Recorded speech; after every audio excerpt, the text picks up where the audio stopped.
يتربصن بأنفسهن أربعة أشهر وعشرا انتظار بگئی حساری بزان خپل سلور میاشتې لس ورځې دا انتظار دې دپاره دی چې سلور میاشتو کې د ماشوم اندامونه اعضا دا ټول را تیار شي سا پکې واچول شي د مور ګېډه کې ماشوم باندې مختلف حالات راځي صلیخ رضی یو شانی بیا صلیخ رضی بل شانی بیا صلیخ رضی بل شانی چې کله سرور میاشتې پوره شي نو دی بیا سا اخلي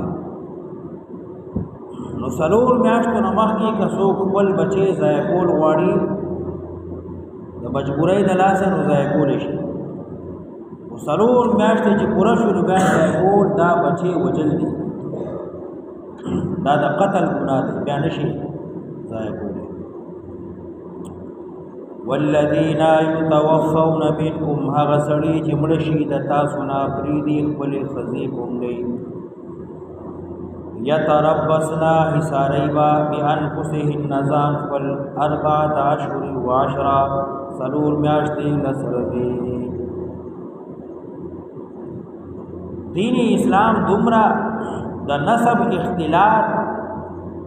نه بچکول څومره اهتمام کوي چې د دې خاون یو معمولی نطفه هم د دې رحم کې نه پاتې شي الا ودا بل واده کوي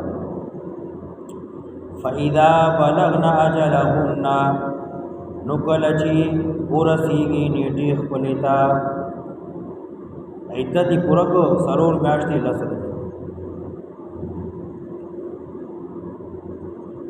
فلا جناح علیکم نشته دې څه ګناه پتا سو باندې فيما بهغه کې فعلنا چتیو کو فی انفسهن پزانون خپل کې بالمعروف موافق د شریع عدت پرشو اوس کدا ځان له دوی واده کول غواړي نو اے اولیاء تاسو یې ممنه کوئ کدا کونډه خپل خاندان کې خپل کفو کې ځان لا واده کول غواړي نو تاسو یې منع کوئ مه دې معاشره کې څومره لوی ظلم دی یو زنانه کونډه شي او عمر هم ډېر کمی د شلو دوی شو کال وي بچي یو شوي یا نه شوي او چې کله کونډه شوه نو بیا ټول عمر کونډه کور کې ناست بیا ول دې واده نه کوي دا د دین نه سراسر خلاف دی ظلم دی زیاته دی د دین قرآن منع کوي اولیاء تعالی وی تاسو دل سړیو ګورئ یا کدا ځان نه بخبل سو کوی تاسو یې منع کوئ مو نو دویم واده دا د معاشري یو ناسور جوړ شوی دی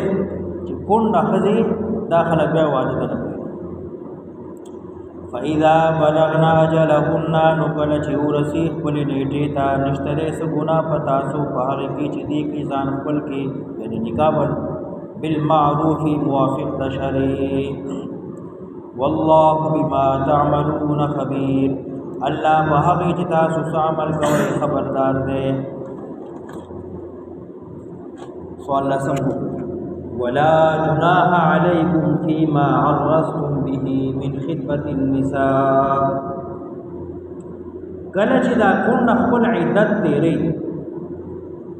سلور میاشتې لس ورځې نو دې زمانہ کې که یو سړی دې سره واده کول غواړي نو عدت کې خو واده نه کېږي نه نکاح کېږي نو که څوک سړی دې ته د نکاح پیغام ورکول غواړي نو صراحتاً به نه ورکوي چې زه تا سره نکاح یا واده کول غواړم دې نه هم قرآن منع کوي لا جناح علیکم نشته دې څه ګناه په تاسو فیما په هغه کې عرضتم به چې تاسو اشاره وکړئ په هغې سره من خطبة النساء د غوښتو د ښځو نه من خطبة النساء د پیغام ورکولو د نکانا یو خزه کونډه ده نو ته د هغې مخکې دا ویلی شي یا د هغې اولیاء وارث موجود دي د هغې مخکې دا ویلی شي چې الله دې کې زما هم کور آباد شي اشارتن کنایتن تعریضن دا خبره کولی شي دې ته واورئ یا د دې اولیاءو ته واورئ چې الله دې کې زما کور هم آباد شي یا مال یو قابله زنانه هغې ضرورت دی نو دې ته وایي تعریض عرضتم به اشارتن دا خبره کولی شي خو د عدت زمانه کې دا چاته نشي ویلی چې زه نکاح تا سره کول غواړم یا واده کول غواړم خطبت النساء ویل کېږي د نکاح پیغام رسول یو خطبه ده یو خطبه ده خطبه پیغام د نکاح ورکول ولا جناح علیکم نشته دی څه ګناه په تاسو فیما په هغې کې عرضتم چې تاسو اشاره وکئ په هغې سره من خطبت النساء د وینا د نکاح د ښځو د غوښتنې د ښځو د پیغام د نکاح او اکننتم یا پټ کئ تاسو فی انفسکم په ځانونو خپل کې زړه کې یو خبره د نسلې ده چې کدی سره زما د واده وشي نکاح دا به ډېر ښه اشارتن څرګندولی شي یا زړه کې خبرې کولی شي او اکننتم فی انفسکم یا هغه چې تاسو پټوئ په زړه خپل کې علم الله قوه دی الله معلوم ده الله ته انکم ستذکرونهن چې تاسو یادوئ دې لرا ولکن لا تواعدوهن لیکن لوز به د نکاح ورسره نه کوئ سرا پټ یو ښځه کونډه ده خپل عدت کې ناسته ده او ته لاړ شي او پټ ورته وایي چې ستا عدت پوره شي نو ما سره به واده وکړي دا ویل ګناه دي ولکن لا تواعدوهن سرا لیکن لوز وعدی به ورسره نه کوئ پټ د نکاح الا مگر ان تقولوا قولا معروفا دا چې وینا یې ستاسو وینا مناسب موافق د شریع قولا معروفا یعنی اشاره کولی شي کنایه کولی شي تعریضا یو خبره کولی شي چې مالا یو قابله زنانه وشي یا الله دې چې زما کور آباد شي یا که خیر ان شاء الله زما هم خیال دی فکر دی دا سه اشاره کی خبر شي ولا تعزموا عقدة النکاح اراده مکوئ کلکا د غوټي ورکولو د نکاح عدت کې خو نکاح حرام دی نشي کېږي دا د بل سړي کونډه ناسته ده سوچ عدت پوره شوی نه نو بل نکاح نه کېږي ولا تعزموا عقدة النکاح لکا اراده مکوئ د تړلو د نکاح حتی تردی یبلغ الکتاب اجله چې ورسی عدت خپل نیټې ته یبلغ الکتاب ورسی نیټه د عدت الکتاب عدت سرور میاشتې لس ورځې یبلغ الکتاب ورسی عدت اجله خپل نیټې ته چې وخت پوره شو سرور میاشتې لس ورځې نو بیا نکاح وکړو واعلموا ان الله يعلم هو شيء يقينا الله کوي ما بهغي في انفسكم چې بدلون مستاسو کې دي فاحذروا ځان بچ کړئ د ګناه واعلموا هو شيء ان الله غفور حليم یقینا الله بخون کې دي قربان صبرناک بل حکم لا جناح علیکم نشتدے سگنا پتاسو ان طلقتم النساء طلاق ورکای زنانوتا ما لم تمسوهن هغا زنانا چتا وللاس نہیں ورنلے تا ورسرا مباشرت مجامعت کوروالے نہیں کرے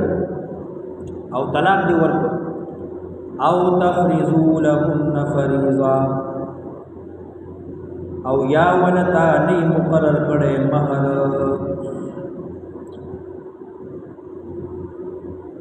لا جناح علیکم ان طلقتم النساء طلاق دی ورکو رخصتی نو شوی ما لم تمسوهن لاس دی ورته نو لګولې مجامعت نو شوی حقیقتا یا معنا نه خلوت صحیحه وشوا نا یو زیوالی ورسره وشو او طلاق دی ورکو په دې حال کې چې مہر هم نو مقرر شوی او تفرضوا لهن فریضه لم تفرضوا لهن فریضه ما لم تمسوهن لاست نوړې ولم تفرضوا لهن فریضه مہر دی ولهم نو مقرر کړي او طلاق دی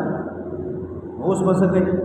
ومتعوهن جوړ جامه باور کی متعه باور کی صفایده باور کی غریب سړی نو یو قمیص پرتوک دوپټا 3 پیس سوټ باور کی او کمالدار نو صندوق ورډک ورکا نکاح دی وشو رخصتی نو شوی او طلاق دی ولا ورکو نو متعوهن جوړه جامه ورکا علی الموسع مالدار باندې قدره مطاقت دد وعلى المقتر تندس باندې قدره په مقدار د طاقت دد هر سړی په خپل وس پړ دی مناسب جوړه جامه ورکا او کمالدار نو زیات ورکا متاع بالمعروف دا فائدہ ورکول دی په مناسب طریقہ حقا علی المحسنین لازم دے په ایماندارو باندې دا کار وکړه وان طلقتموهن او طلاق ولا ورکای من قبل ان تمسوهن مخکد لاس وړل یعنی اورواله طلاق دی ورکو رخصتی نه وشي وقد فرضتم لهن فریضا او تاسو مقرر کړو دی لرا مہر مخکې خداوا چې مہر دینو مقرر کړو جوړه جامه ورکا او که مہر دی مقرر کړو رخصتی نه وشوي اورواله نه وشوي فنصف ما فرضتم نو نیم مہر باور کی فنصف ما فرضتم نیم باور کی هغه چې تا مقرر کړو نکاح وشو ورخصتی لا نه وشوي کورواله ورسره نو کړي او طلاق ولا ورکو نو چې څومره مہر اوس بده نیم مہر دی ورکړي الا ان يعفون مگر کدی معاف کی کدا زنانه و چې دا نیم مال نه پکار مال ته بخله ده نو داو کې دي او يعفو الذي بيده عقدة النکاح یا دې سړی پنځه تولې کاله مہر دای ورکړو معجل یو مہر معجل دې چې مخکې سړی ورکړي یو دې مہر معجل چې رستو به ورکړي بیا څو ورکړي خدا په خاون باندې قرضه ده کله مړ شو نو د خزي قرضدار مړ شي دې پکړ ده کا نسل دا چې نکاح وخت وي پنځه تولې ونی کا لس تولې ونی کا شلا غولې کا اور ټول خو نه دي مہر مقرر شوی او طلاق شو کورواله نو شوی نو نیم مہر به ورګي کا خزه ورته معاف کی بخي نو بخلی شي او يعفو الذي یا دا سړی ورته پریدي د مخ کې معجلن ورکړو لای خزه لیدل نه دا نکاح شو د مہر ټول ته ولولېګو او طلاق ولا ورکړو او بیا دې واپس نو غواړي ټول تاسو نام کې دي او يعفو الذي يقريدي دغه سړی بيده چې بلاس ددکې واق ددکې اختیار ددکې عقدة النکاح پټه د نکاح دا نکاح وکړو او خزي مخله لیدل نه او طلاق ورکړو او چې څومره مہر ورکړو ټول ورته پرې وان تعفو دا چې تاسو عفو کوئ بخنه کوئ اقرب للتقوى دا زیات نږدې دی پرهیزګارۍ ته ولا تنسوا الفضل بینکم او مهیروئ احسان کول بینکم پکورنۍ کې دا سینا چې مخکې تاسو عزیز ولی وا خپل ولی وا روري وا خوري وا هر څو اوس چې کله طلاق وشو نو دشمني شو الله وی دا سم کوي ولا تنسوا الفضل احسان مهیروئ عزیز ولی مبردا خپل ولی مبردا طلاق وشو نو خیر دی یو عمل جوړ را نبلا طلاق وشو نو فضل مبردا ولا تنسوا الفضل مهیروئ احسان والولي عزيز ولي بينكم ومن قلبي إن الله بما تعملون بصير يقينا الله بحقيقة عمل كويل كذب